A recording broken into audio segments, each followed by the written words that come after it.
जय हिंद। आज की क्लास में हम लोग 2023 के लिए मनोविज्ञान के जो महत्वपूर्ण वस्तुनिष्ठ प्रश्न हैं, जिसे 2009 से लेकर 2022 तक के एग्जाम में किसी न किसी वर्ष निश्चित तौर पर पूछा गया है, उसी प्रश्न पर चर्चा करें। मतलब कुल मिला के जो प्रीवियस क्वेश्चन है मनोविज्ञान विषय से बिहार इंटरमीडिएट बोर्ड के द्वारा वस्तुनिष्ठ प्रश्न जो पिछले वर्षों पूछा गया है, उसी के बारे में चर्चा करेंगे। आज का पहला प्रश्न है, प्रतिबल के ठीक विपरीत अवस्था को क्या कहते हैं? प्रतिबल के ठीक विपरीत अवस्था को क्या कहते हैं? उत्तर होगा शिथिलीकरण। ऐसे प्रतिबल का मतलब दबाव होता है, दबाव का स्थिर हो जाएगा। दूसरा है, सामान्य अनुकूलन संलक्षण में कितनी अवस्था होती है? सामान्य अनुकूलन संलक्षण में कितनी अवस्था होती है? उत्तर होगा 3। किसने कुंठा आक्रमण सिद्धांत का प्रतिपादन किया? मतलब कुंठा आक्रमण के सिद्धांत का प्रतिपादन किसने किया? उत्तर होगा डोलार्ड तथा मिलर ने। डोलार्ड तथा मिलर ने। सामान्य अनुकूलन संलक्षण के संप्रत्यय का प्रतिपादन किसने किया? सामान्य अनुकूलन संलक्षण के संप्रत्यय का प्रतिपादन किसने किया? उत्तर होगा हैंस सैलिए। क्या होगा? हैंस सैलिए। नेक्स्ट प्रश्न है, विचारों, प्रेरणाओं, आवश्यकताओं एवं उद्देश्यों के परस्पर विरोध के फलस्वरूप पैदा हुए तनाव कहलाती हैं। उत्तर होगा द्वंद्व। क्या होगा? द्वंद्व। नेक्स्ट प्रश्न है, तनाव या प्रतिबल के धनात्मक पहलू कौन है? मतलब तनाव या प्रतिबल के धनात्मक पहलू को क्या कहते हैं? उत्तर होगा यूस्ट्रेस।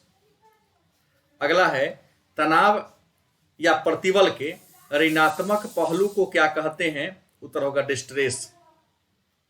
मतलब जब किसी व्यक्ति पर तनाव का धनात्मक प्रभाव पड़े तो उसे क्या कहेंगे? स्ट्रेस कहेंगे। और तनाव का यदि ऋणात्मक प्रभाव पड़े तो क्या कहेंगे? डिस्ट्रेस कहेंगे। अगला प्रश्न है, अंग्रेजी के शब्द स्ट्रेस की उत्पत्ति किस भाषा से हुई? अंग्रेजी के शब्द स्ट्रेस की उत्पत्ति किस भाषा से हुई है? उत्तर होगा लैटिन। नेक्स्ट प्रश्न है, दबाव प्रतिरोधी व्यक्ति में कौन सी विशेषता नहीं पाई जाती? दबाव प्रतिरोधी व्यक्ति में कौन सी विशेषता नहीं पाई जाती है? उत्तर होगा दुश्चिंता। नेक्स्ट प्रश्न है, कुंठा आक्रामकता के सिद्धांत का प्रतिपादन किसने किया? कुंठा आक्रामकता के सिद्धांत का प्रतिपादन किसने किया? उत्तर होगा जॉन डोलार्ड।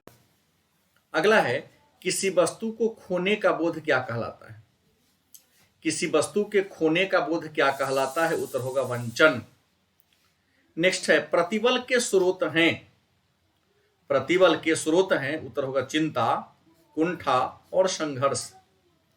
नेक्स्ट प्रश्न है, मनोवैज्ञानिक प्रतिबल के उदाहरण हैं। मनोवैज्ञानिक प्रतिबल के उदाहरण हैं। उत्तर द्वंद्व, कुंठा और आंतरिक दबाव। नेक्स्ट प्रश्न है, सामान्य अनुकूलन संरक्षण की सामान्य अनुकूलन संलक्षण होगा संलक्षण की कितनी अवस्था है? कि तीसरी अवस्था को क्या कहते हैं? सामान्य अनुकूलन संलक्षण के तीसरी अवस्था को क्या कहते हैं? उत्तर विश्रांति की अवस्था। आधुनिक दबाव शोध के जनक किसे माना जाता है? आधुनिक दबाव शोध का जनक किसे माना जाता है? उत्तर हैंस सैलिए को। सामाजिक प्रतिबल के उदाहरण हैं। सामाजिक प्रतिबल के उदाहरण हैं। उत्तर विवाह विच्छेद या संबंध विच्छेद। मनोवैज्ञानिक दृढ़ता का अवयव है। मनोवैज्ञानिक दृढ़ता का अवयव कौन कौन है? तो चुनौती, नियंत्रण और वचनबद्धता। नेक्स्ट प्रश्न है, प्रतिबल या दबाव, प्रतिबल कहें या दबाव कहें या तनाव कहें, प्रतिबल, दबाव या तनाव प्रबंधन के लिए क्या जरूरी है? मतलब आपको यदि तनाव ज्यादा हो, उसको मैनेजमेंट करने के लिए आप क्या करोगे? तो व्यायाम करेंगे।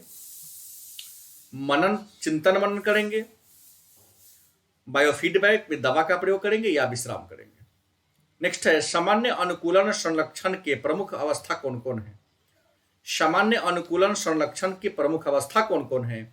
उत्तर चेतावनी, प्रतिरोध और परिश्रांति। नेक्स्ट प्रश्न है किसने लड़ो या भागो प्रतिक्रिया के बारे में बताया। किसने लड़ो या भागो प्रतिक्रिया के बारे में बताया। उत्तर होगा कैनन। नेक्स्ट है दबाव में दैहिक अनुक्रियाएं उत्पन्न होती हैं। दबाव में दैहिक अनुक्रियाएं उत्पन्न होती हैं कहां, तो कॉर्टेक्स में होती है। कहां होती है, कॉर्टेक्स। और कॉर्टेक्स हमारे मस्तिष्क का एक हिस्सा है। प्राथमिक मूल्यांकन के संप्रत्यय का प्रतिपादन किसने किया। प्राथमिक मूल्यांकन के संप्रत्यय का प्रतिपादन किसने किया। उत्तर होगा लेजारस ने। मृत्यु उदाहरण है, मृत्यु उदाहरण है, उत्तर होगा व्यथा का या दुख का। अगला प्रश्न है नकारात्मक संवेदी के उदाहरण है या नकारात्मक संवेग के उदाहरण है। उत्तर होगा डर, क्रोध और दुश्चिंता। नेक्स्ट है मनोवैज्ञानिकों के अनुसार कितना प्रतिशत बीमारी दबाव के कारण होता है। मनोवैज्ञानिकों के अनुसार कितना प्रतिशत बीमारी दबाव के कारण होता है। उत्तर होगा 70 से 80% के बीच। नेक्स्ट प्रश्न है एनेरेक्सिया नर्वोसा कैसा विकार है। एनेरेक्सिया नर्वोसा कैसा विकार है। उत्तर होगा कम भूख लगना, मतलब इसमें भूख से जुड़ा हुआ बीमारी है। एनेरेक्सिया नर्वोसा में क्या होता है, इंसान को भूख कम लगती है। मानसिक बीमारी के वर्गीकरण का सबसे नया पद्धति कौन है। मानसिक बीमारी के वर्गीकरण का सबसे नया पद्धति कौन है। उत्तर DSM-4। क्या है, DSM-4। नेक्स्ट है दैहिक विकार के उदाहरण हैं। प्रश्न है दैहिक विकार के उदाहरण हैं। उत्तर होगा पीड़ा विकार, कायालंबिता विकार और रूपांतरण विकार। मनोवैज्ञानिक विकारों के वर्गीकरण का सबसे नया पद्धति कौन है। मनोवैज्ञानिक विकारों के वर्गीकरण का सबसे नया पद्धति कौन है, तो ICD-10। क्या है, ICD-10। संवेदन मंदक औषधि का मुख्य कार्य क्या है। संवेदन मंदक औषधि का मुख्य कार्य क्या है, तो पीड़ा के प्रभाव को, मतलब दर्द के प्रभाव को क्या कर देना, कम कर देना।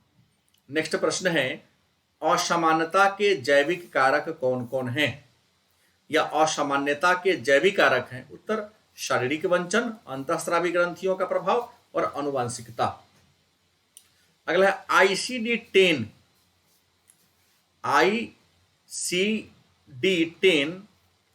ICD-10 किसने प्रस्तुत किया। उत्तर होगा विश्व स्वास्थ्य संगठन, मतलब WHO ने।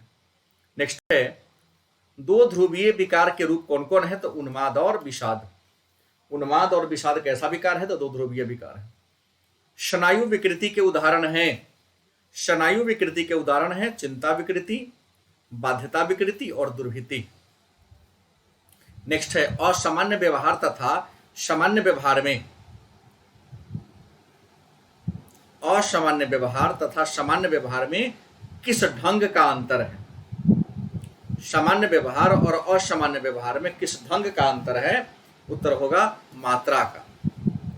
किसी सामान्य प्रक्रिया को सामान्य रूप से, किसी सामान्य प्रक्रिया को सामान्य रूप से बार बार दोहराने की प्रवृत्ति को क्या कहते हैं। मैं कोई सामान्य कार्य उसको बार बार दोहरा रहे हो, जिसको कहते हैं मनोग्रस्ती बाध्यता विकार, जिसको हम आम बोलचाल की भाषा में मायनिया कहते हैं। ट्रिसोमी 21 का अन्य नाम क्या है। ट्रिसोमी 21 का अन्य नाम क्या है, तो डाउन सिंड्रोम। बुलिमिया विकार कैसा विकार है। बुलिमिया विकार कैसा विकार है, तो बुलिमिया विकार भी भूख से जुड़ा हुआ विकार है, और बुलिमिया विकार में भी इंसान को भूख का अनुभव नहीं होता है। अफीम से उत्पन्न होने वाला औषधि कौन है, मतलब कौन कौन सी औषधि है जो अफीम से बनता है। उत्तर हेरोइन, मार्फिन और मेथाडीन। मनोविदलता का प्रकार है। मनोविदलता का प्रकार है तो विघटित मनोविदलता, व्यामोही विदलता और मिश्रित मनोविदलता। नेक्स्ट प्रश्न है, एक्रोफोबिया का मतलब क्या होता है? एक्रोफोबिया का मतलब क्या होता है? तो ऊंचाई से डर, ऊंचाई से डर को एक्रोफोबिया कहते हैं। वायरस क्या है? वायरस क्या है? तो एक प्रकार का एंटीजन है। वायरस क्या है? एक प्रकार का एंटीजन है। एक ध्रुवीय विकार है, एक ध्रुवीय विकार है, उत्तर होगा विषादी मनोविकृति। क्या होगा? विषादी मनोविकृति। नेक्स्ट प्रश्न है, विशिष्ट बालक की श्रेणी में रखा गया है। विशिष्ट बालक की श्रेणी में रखा गया है, उत्तर होगा प्रतिभाशाली बालक, विशिष्ट बालक के उदाहरण है। विकलांग भी विशिष्ट बालक के उदाहरण है, और मानसिक रूप से दुर्बल बालक भी विशिष्ट बालक की श्रेणी में आता है।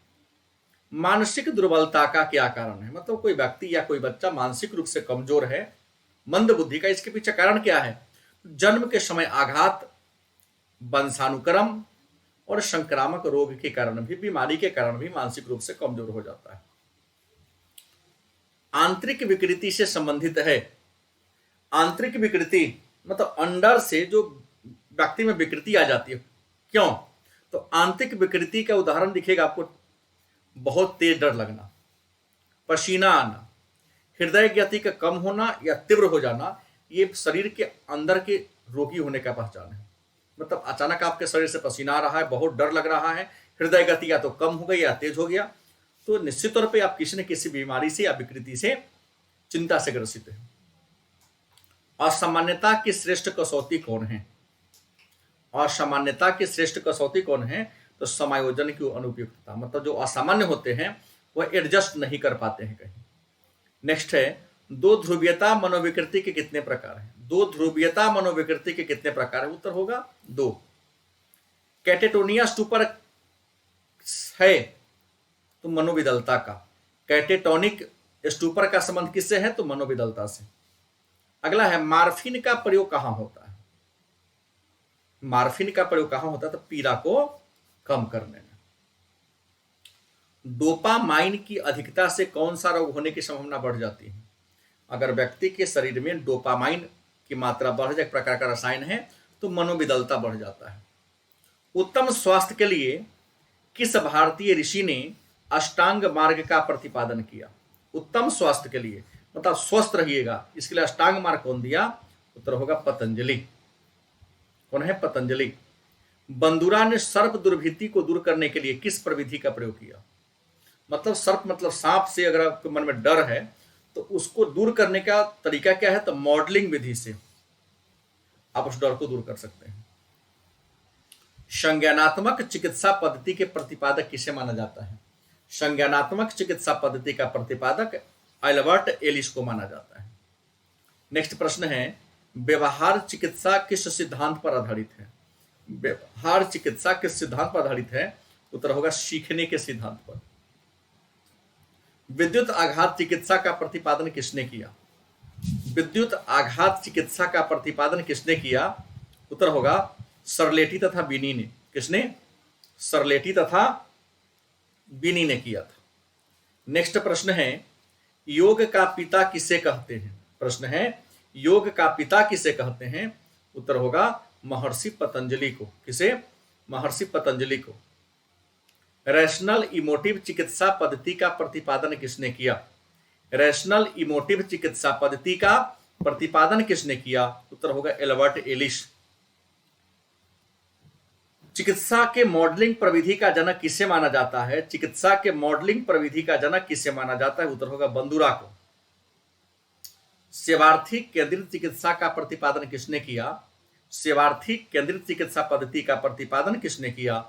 उत्तर होगा कार्ल रोजर्स।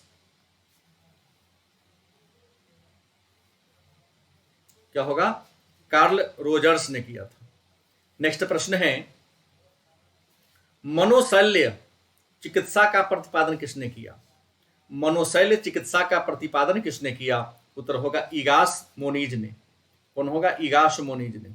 नेक्स्ट प्रश्न है, मनोविश्लेषणात्मक चिकित्सा का संबंध किससे है? मनोविश्लेषणात्मक चिकित्सा का संबंध किससे है? उत्तर सिगमंड फ्रायड से। किस चिकित्सा पद्धति में सीखने के सिद्धांत का प्रयोग किया जाता है? किस चिकित्सा पद्धति में सीखने के सिद्धांत का प्रयोग किया जाता है? उत्तर होगा व्यवहार चिकित्सा। श्वसन अभ्यास योग को क्या कहते हैं? श्वसन अभ्यास योग को क्या कहते हैं? उत्तर होगा प्राणायाम। क्या कहते हैं?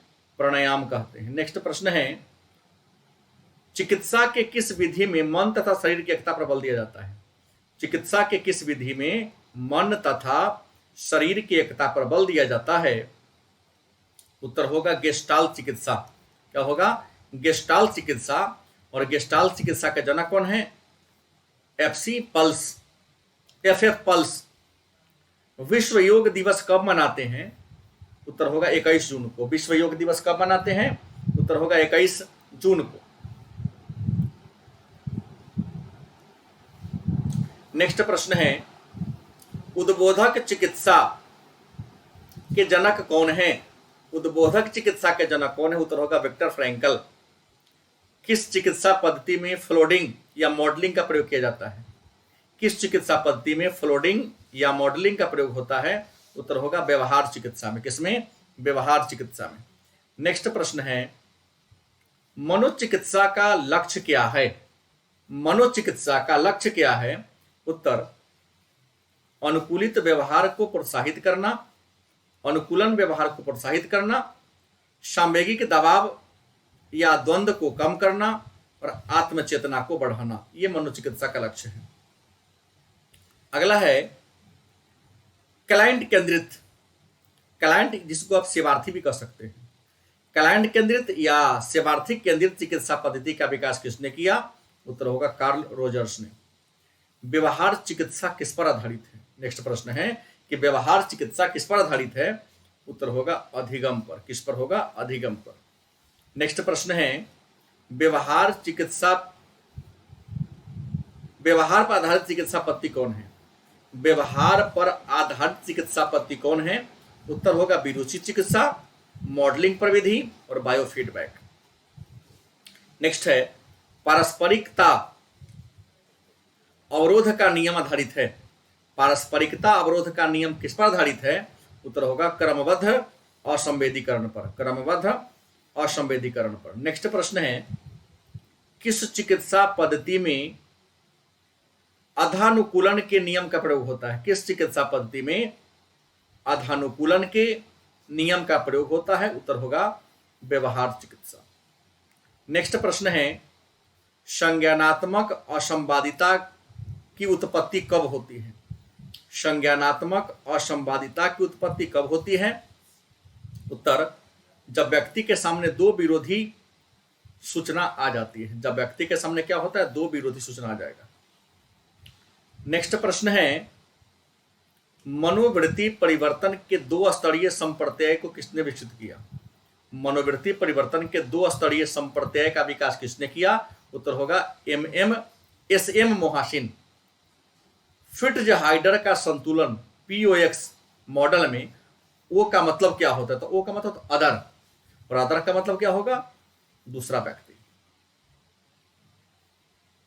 अगला है, लियोन फेस्टिंगर ने संज्ञानात्मक असंवादिता सिद्धांत का प्रतिपादन कब किया? लियोन फेस्टिंगर ने संज्ञानात्मक असंवादिता सिद्धांत का प्रतिपादन कब किया? उत्तर होगा 1957 में। अगला प्रश्न है, POX मॉडल में P का मतलब क्या होता था? P का मतलब पर्सन, मतलब व्यक्ति। अगला प्रश्न है, मनोवृत्ति निर्माण के सांस्कृतिक कारक की भूमिका पर बल किसने दिया? मनोवृत्ति निर्माण के सांस्कृतिक कारक की भूमिका पर बल किसने दिया? उत्तर होगा मीड एवं बेनेडिक्ट ने। मनोवृत्ति परिवर्तन की प्रक्रिया में संज्ञानात्मक विसंवादिता के संप्रत्यय किसने दिया? मनोवृत्ति परिवर्तन की प्रक्रिया में संज्ञानात्मक विसंवादिता का संप्रत्यय किसने दिया? उत्तर होगा लियोन फेस्टिंगर। नेक्स्ट प्रश्न है, मनोवृत्ति निर्माण के मुख्य निर्धारक घटक कौन कौन है? मनोवृत्ति निर्माण के मुख्य निर्धारक हैं तो प्राथमिक समाजीकरण। मनोवृत्ति परिवर्तन की प्रक्रिया में संतुलन या POX का संप्रत्यय किसने दिया? मतलब मनोवृत्ति परिवर्तन में POX का संप्रत्यय किसने दिया? उत्तर होगा फिट्जहाइडर ने। किसने दिया? फिट्जहाइडर ने। नेक्स्ट प्रश्न है, अगर किसी व्यक्ति की मनोवृत्ति प्रतिकूल से बदलकर अधिक प्रतिकूल हो जाए, मतलब अगर किसी व्यक्ति का विचार प्रतिकूल है और प्रतिकूल से बढ़कर और ज्यादा प्रतिकूल हो जाए, या अनुकूल है तो अनुकूल से बढ़कर और ज्यादा अनुकूल हो जाए, तो क्या कहलाएगा? इसको कहेंगे संगत परिवर्तन। मतलब इंसान जैसा है अगर वो ऐसा ही और आगे बढ़ जाता है, क्या कहेंगे? संगत। मतलब इंसान जैसा होना चाहता है अगर उसी प्रकार का गुण उसमें आ जाए तो इसे कहेंगे संगत परिवर्तन। मनोवृत्ति के कितने घटक हैं? तो उत्तर होगा 3। पूर्वाग्रह के घटक कितने हैं? 3। तो मनोवृत्ति के भी 3 घटक हैं और पूर्वाग्रह के भी 3 घटक हैं। तो प्रश्न मनोवृत्ति के घटक कौन कौन है? तो भावनात्मक है घटक है, संज्ञानात्मक घटक है और क्रियात्मक घटक है। पूर्वाग्रह एक प्रकार है किसका? तो मनोवृत्ति का। पूर्वाग्रह किसका प्रकार है? मनोवृत्ति का। रूढ़ि युक्ति का प्रयोग सबसे पहले किसने किया? रूढ़ि युक्ति शब्द का प्रयोग सबसे पहले किसने किया? उत्तर होगा वाल्टर लिपमैन ने। किसने किया? वाल्टर लिपमैन ने। पूर्व धारणा को कम करता है, मतलब आपके मन में अगर कोई पूर्व धारणा आ गई है तो आप कैसे कम कर सकते हो? तो शिक्षा प्राप्त करके, अंतर समूह संपर्क के द्वारा और पूर्वाग्रह विरोधी प्रचार के द्वारा। मतलब शिक्षा प्राप्त करके आप कर सकते हैं, अंतर समूह संपर्क बढ़ाकर कर सकते हैं और पूर्वाग्रह विरोधी प्रचार करके बढ़ा सकते हैं। अगला है श्रेणी आधारित स्कीमा को क्या कहते हैं? श्रेणी आधारित स्कीमा को क्या कहते हैं? उत्तर होगा आदि रूप। क्या कहते हैं? आदि रूप। नेक्स्ट प्रश्न है मनोवृत्ति पूर्वाग्रह से भिन्न है कैसे? मनोवृत्ति पूर्वाग्रह से भिन्न कैसे है? उत्तर आवेष्टन द्वारा। किसके द्वारा? आवेष्टन के द्वारा। छवि निर्माण की प्रक्रिया में सम्मिलित कौन कौन है? तो छवि निर्माण के 3 घटक हैं, चयन, संगठन और अनुमान। तो छवि निर्माण में कितने बातें हैं? 3 हैं, चयन, संगठन और अनुमान। विशिष्ट वस्तुओं के प्रति विशिष्ट ढंग से व्यवहार करने की प्रवृत्ति को क्या कहते हैं? विशिष्ट वस्तु के प्रति विशिष्ट ढंग से व्यवहार करने की प्रवृत्ति या झुकाव को मनोवृत्ति कहते हैं। यह बात किसने कहा? तो गर्गेन ने कहा था।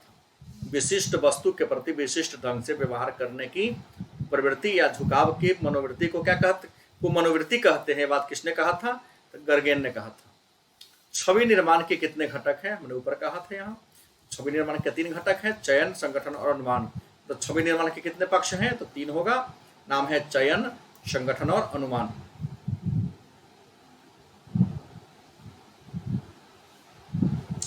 नेक्स्ट प्रश्न है मनोवृत्ति निर्माण को प्रभावित करने वाले कारक कौन कौन है? मतलब मनोवृत्ति में तो होता है आपका विचार, मतलब आपका विचार कहाँ कहाँ बदलता है या प्रभावित होता है? तो परिवार में, स्कूल में, व्यक्तिगत अनुभव के द्वारा और संदर्भ समूह में, यहाँ यहाँ बदलता है। POX त्रिकोण मॉडल के संदर्भ में कितने व्यक्ति हो सकते हैं? तो POX अगर त्रिकोण मॉडल कह रहा है तो त्रिकोण मॉडल का मतलब 3 व्यक्ति, कम से कम 3 व्यक्ति हो सकता है।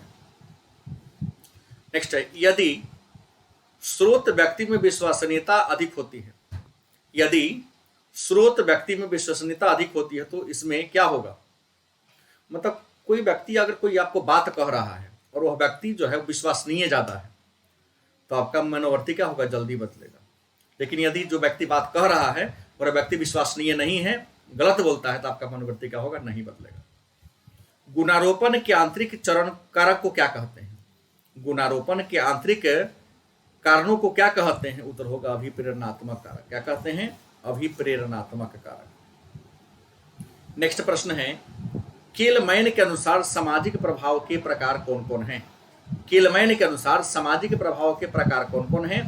तो अनुपालन, पहचान और अनुकूलनशीलता।